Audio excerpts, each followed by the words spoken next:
morning, and welcome to another episode of Hard Factor, presented by Barstool News Network. It is What the Fuck Wednesday, January 22nd, 2020. We have a ridiculously funny lineup of listener-submitted stories today. Pat is out, so Wes and Mark, what stories do you have on tap for us today? Well, yeah, I'd just like to say that maybe they should just write the show, because these stories are awesome. They're excellent, yeah. I don't even want to tell you what I have on. Let's just get into it. Oh, all surprises. Yeah, not many headlines though. So like if the listeners are writing, but I watched enough Senate impeachment trial today for everyone. That's true. And That's I don't true. really have an update for you. These stories are much more fun. Yeah. Much more fun than the headlines. The order's going to be Wes, myself, then Mark. So Wes, get us going. All right, guys, this one comes from Ed. Thank you, Ed. So, guys, sometimes you have to make some tough decisions in life, like which phone to buy, where to live, which car to drive. And if you were two NYPD police officers, you had to make the decision of whether or not some good old-fashioned, hot, passionate bathroom sex was worth losing your job. And Usually the answer is yes. right. Yeah. And for Lieutenant Brandy Sanchez and another officer who for some reason has gone unnamed, that decision was an easy one. They chose the hot bathroom sex. Well, Brandy Sanchez sounds like a porn star, first of all. She likes to party. Yeah. Also, like Mark said, it's like a lot of people in that situation are going to choose the bathroom sex. Right. First name Brandy, huge porn name. Last name Sanchez, Rusty Sanchez. Right? That's Rusty? Dirty Sanchez. Dirty Sanchez. Is There a you go, yeah. Rusty trombone. Right. You kind of mashed him up there. Yeah. Yeah. And you can always find As you can do. you can always find another job. So Sanchez, who also appeared to be a little sauced up, and the other man were discovered inside of the Federal Tribeca building on Church Street, of all places. Maybe that street name added to the excitement for them. Who knows? But they were discovered just 5 minutes before Sanchez's shift was to end inside a bathroom stall by another police officer. Oh, well, so she was off duty almost. Almost. She was still inside the building. A federal building. She's a police officer. So the police officer discovered who, upon What's that? hang on, you took me out of my goddamn spot. He's getting all hot and bothered. Yeah, I'm thinking about Church Street. So they were discovered by another police officer who upon knowing exactly what he was hearing or she was hearing, went to another officer to tell them to get a load of what's going on. Yeah, like come listen to she's fucking in this bathroom. Right. Yeah. Exactly. Yeah. You gotta get a load of this. Yeah. So the other officer and Cockblock then requested the two leave and left the bathroom, but it fell on sex-filled ears because after some time the officer returned to find the couple still not giving a shit about their jobs and very much giving a shit about the hot sex they were having. So the officer again told them to leave, and that's when the unnamed man walked out without saying a word. With a smile. Yeah, totally naked. Just More like floated out. Exactly. Yeah. He was glowing. He wasn't saying much. So then the party pooper officer then climbed over the stall to see Sanchez in a state of bliss and half naked. She was like, I knew it was you, Brandy. Yeah. Not again, Brandy. So when she finally emerged, Brandy proclaimed that she was a cop and that she badly needed to smoke. And the report says that she was, quote, unable to be interviewed due to her compromised mental state. So she was fucking drunk. She was fuck silly? Yeah, she was. hammered. Yeah, she was. Had sex brain, I guess. Right. Both. So both the outed lady cop and the protected male cop were stripped of their badges and guns and put on modified duty while the full that is investigation. messed up. How come that guy's name isn't out? I think he might have been a higher up or something. Huh. I don't know.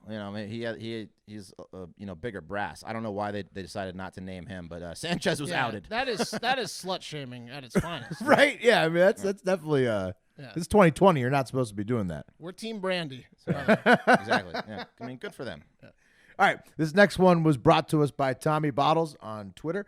A man died on Sunday in India from wounds he suffered during what he thought would be just a routine cockfight that he attended. Yeah, So- you always think it's going to go well. Yeah. Right. Otherwise, I mean, why attend? well, I've never been to a cockfight, but I would imagine if you're the kind of person that goes, you go frequently, and you probably You want to win a little bit of money, but you think it's just going to be another day at the cockfighting pit. Yeah. Well, not the case for 55-year-old Saripali Venkaswara Rao. He was at the cockfighting arena in Pragadavaram village when one of the roosters bucked loose from the cock handler. and then it slashed the man. The cock handler. Yeah, the cock handler couldn't handle this rooster when it got upset, and it slashed Rao across the stomach with a razor blade that had been affixed to its foot. That's how it Yeah. works. For those that don't know, they put razor blades on the rooster's feet so that they can kill quicker. Yeah, so that they're more formidable in the ring. I imagine his blood was a little thinner at that time too, because he was probably partying. Yeah, you probably. if you're at a cockfight, you're drunk. You're drinking some hooch. If you're at an Indian cockfight, So a bunch cockfight. of bag wine blood spilt though. Right. Yeah, He's also already gonna die anyway, probably. a little weird though that he like got cut across the stomach and then he just bled out from his injuries. That's a dangerous rooster. Yeah, and also a bad area of town, obviously. You don't want to get cut up at the cockfight because nobody's going to take you to the hospital to get your stomach. No. Yeah. you gotta stitch yourself up. Yeah, where are we gonna bury this guy? Yeah. Yeah, it's messed up. I mean, you shouldn't really die from that injury, I feel like. Anyways, India had outlawed cockfighting back in 1960, but can you really ever effectively outlaw cockfighting? No. You can find a razor blade anywhere and a rooster. That's like In a backyard. Yeah. You don't need you don't need years of training to Yeah. be a manager of a cock.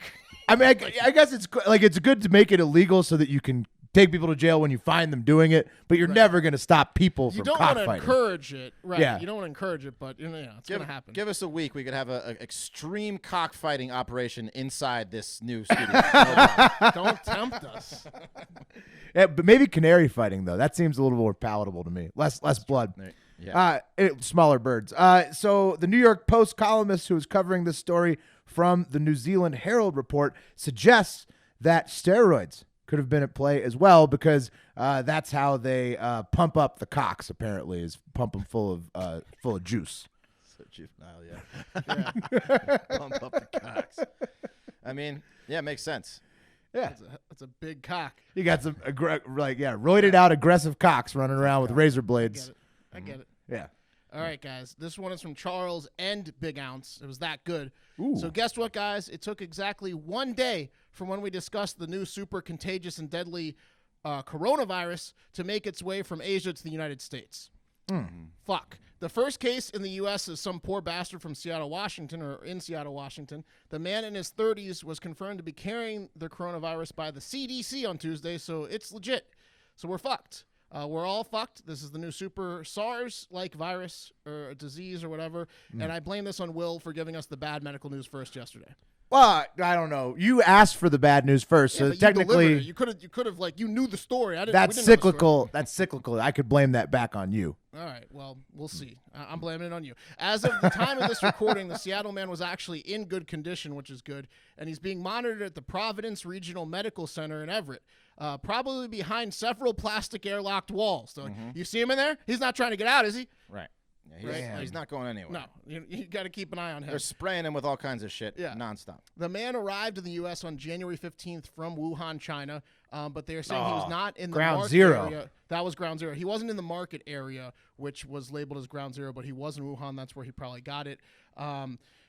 This is like some new fucker of an infection or epidemic or pandemic or ELE extinction level event that's going on right now. I'm getting pretty nervous about. No. It's a really it's like pneumonia. They said. Right. Yeah. Okay. There's 300 cases so far, I think, and only 3 people have died. 6 deaths. They doubled it Six today. deaths? It's doubling. Okay, so it's- which is what happens with pandemics. They tend to double pretty rapidly, and they cross oceans and shit. The man actually was keeping up with the news and recognized the symptoms of fever and runny nose. And so good he for reached him. out to he reached out to doctors himself and wanted to get checked specifically for the coronavirus. So that's pretty Right. damn admirable. Hey guys, I was at Ground Zero 2 days ago.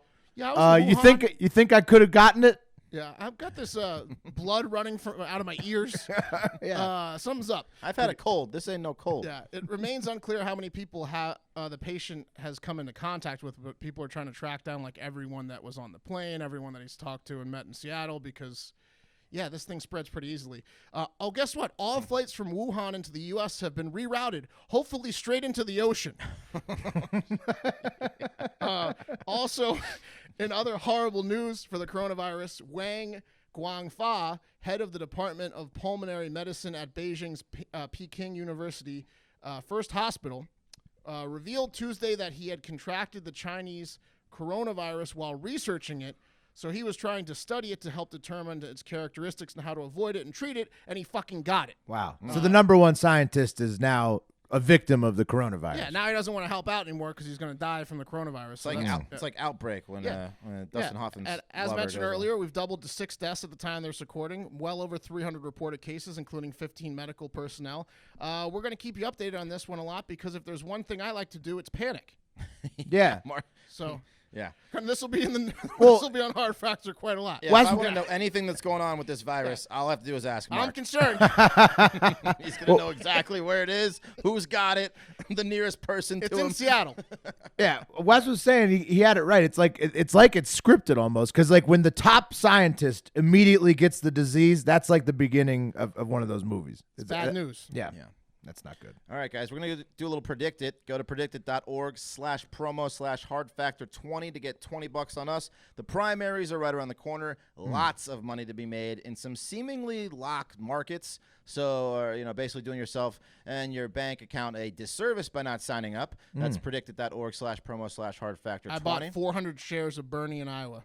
Did you? Today. Nice. Oh, really? Because I won $750 in last week's Andrew Yang's tweets. What's So- that trade at? It was like 40 cents, so I got it for like $160. You're 400 feeling the shares. burn in Iowa, huh? That's nice. Oh. And we got a good tip from listener Andrew Jelkin. He says, when you get those annoying campaign texts, reply to them with your Predictit promo code. That's, Nice. Yeah, our Predictit promo code. And listen to Hard Factor. And that's a fantastic idea, Andrew. So when those annoying texts come, hit them with some requests of your own.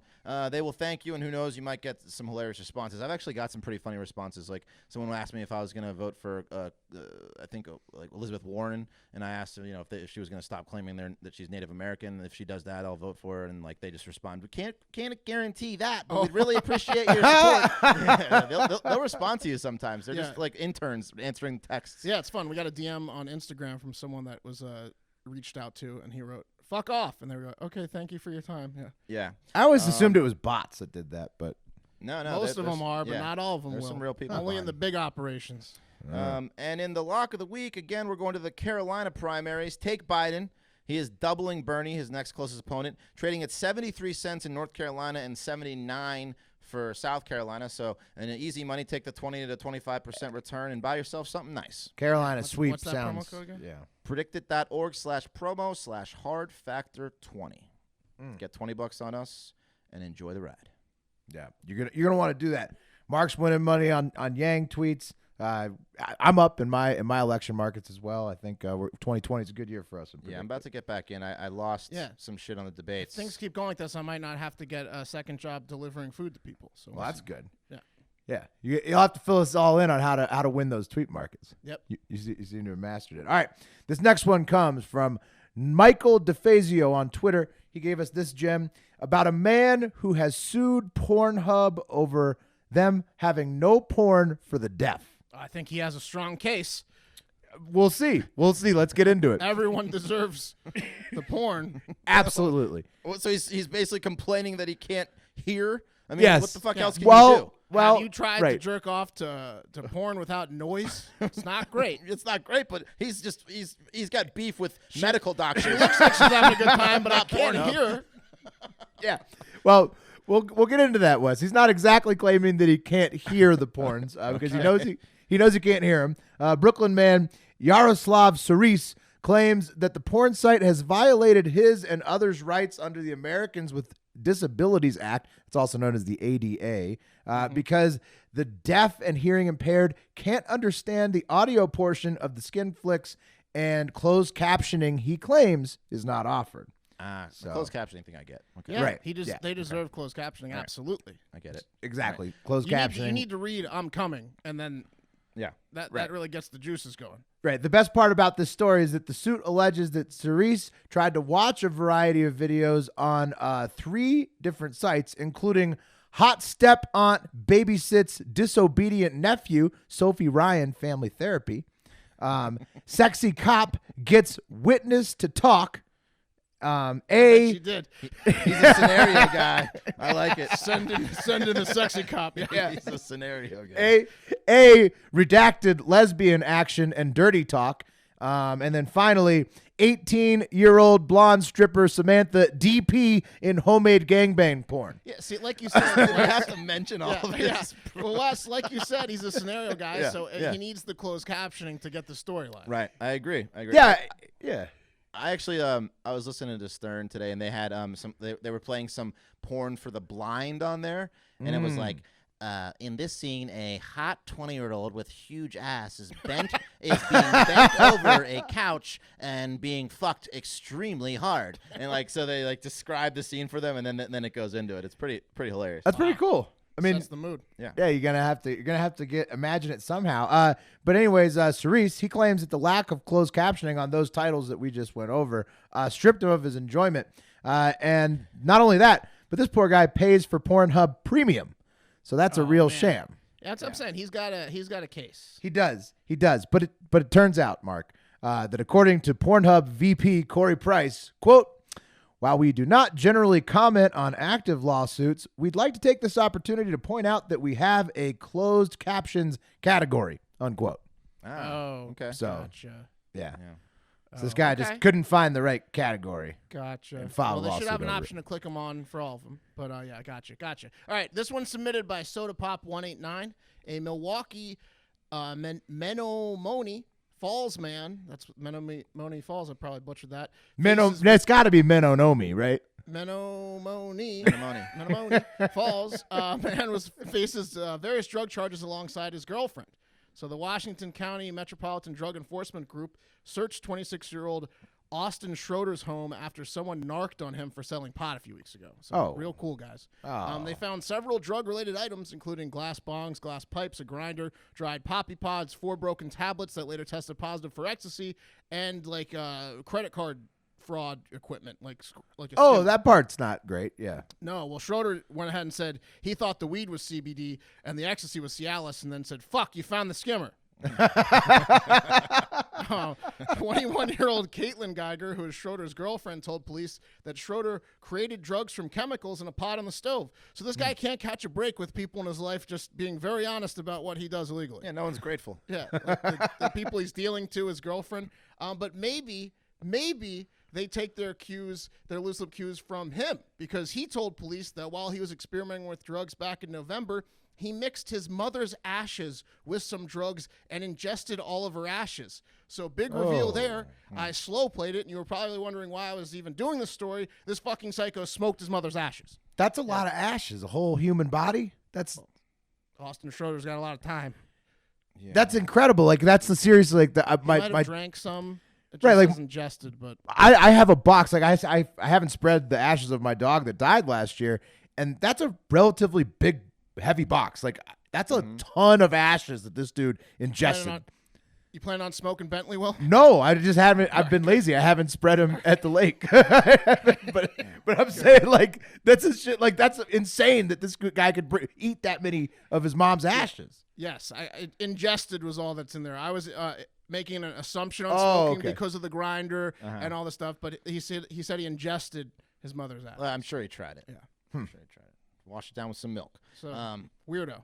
Yeah. All right, guys. This one comes to us from Alan Green. Thank you, Alan. So, guys, as a father, I have had several moments where I wanted to slap the shit out of someone else's child for wronging my son, whether it be cutting in line in front of him, pushing my sweet baby boy down on the playground. It's a parent's natural instinct to want to harm the child that wronged your child. Yeah. But there comes a time when you have to let your kids fight their own fights, especially when your kids signed up for the fight and when they are muscular high schoolers perfectly capable of defending themselves.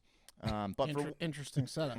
But for one North Carolina father, Barry Lee Jones of Harrisburg, North Carolina, those rules escaped his crazed mind because after he watched his son get illegally pile-drived Matt Hughes style during a high school wrestling match, he charged the mat and tackled his son's opponent, sending shock through the gym and landing old BLJ with some assault charges. Yeah, you're gonna go to jail for that. Yeah. You can't tackle a high school athlete, no. No, and there's a video of it. Maybe we'll put it in the blog. It's pretty hilarious. His son is facing this monster, and he picks up his son and just slams him, and then you see LBJ slams him into retirement from high school wrestling. Yeah, I mean, Did he at least get a good lick in on the guy that slammed him? He knocked him down. I think he hit him from the back, so he could have really fucked up this kid. He knocked him down on the ground, and then if everyone's just like chaos and mayhem. It would have been awesome if he was wearing a singlet. The dad. Yeah, he comes strips off his clothes. This is the kind of lose your mind shit that I love though, because just he had to probably climb over. He had enough time to think. The ref had stopped the match. Class of '83 state champ. He had enough time to think about his actions. He's climbing over people to get at this kid on the mat in front of just the whole crowd. Yeah, so he sees the pile driver and he felt like he took his mother's ashes and drugs all of a sudden, and he just charges the guy. Right. He couldn't help himself. Yeah, so the parents of Hickory Ridge Wrestling have apologized to the opposing team's wrestler and said they were in shock and horror and disbelief over Bobby Lee's actions.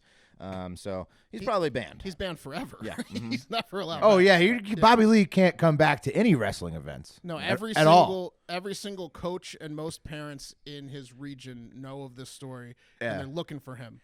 No, and it's hilarious too, because when they have team dinners off site, everybody's dapping up Bobby Lee, man, it sucks that you can't come to the matches anymore, man. I know how much you care.